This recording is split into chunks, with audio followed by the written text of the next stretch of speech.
જુઓ કવિતા 14 રે પંખીડા સુખથી જણજો। કવિ છે એના સુરસિંહજી તખ્તસિંહજી ગોહિલ કલાપી। કલાપીનું પૂરું નામ છે સુરસિંહજી તખ્તસિંહજી ગોહિલ। તો સુરસિંહજી તખ્તસિંહજી ગોહિલનું તખલ્લુસ એટલે કે ઉપનામ કલાપી છે। તેઓ અમરેલી જિલ્લાના લાઠીના રાજી હતા। કલાપીનો કેકારવ તેમનો કાવ્ય સંગ્રહ છે। પ્રકૃતિ, પ્રણય, પ્રભુ ભક્તિ એ તેમની કવિતાના મુખ્ય વિષયો છે। તેમણે કાવ્યો ઉપરાંત કાશ્મીરનો પ્રવાસ નામે પ્રવાસનું પુસ્તક પણ લખ્યું છે। આ ઉર્મી કાવ્યમાં કવિ ચણી રહેલા પંખીઓને નિરાતે ચણવા કહે છે।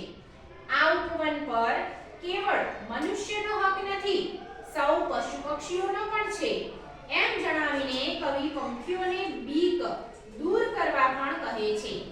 છેલ્લે કવિ પ્રાકૃતિક સમાનતાને ભૂલીને ક્રૂર સત્તા ભોગવતા લોકોનો ઉલ્લેખ કરીને દુઃખની લાગણી આ કાવ્ય દ્વારા પ્રસ્તુત કરે છે।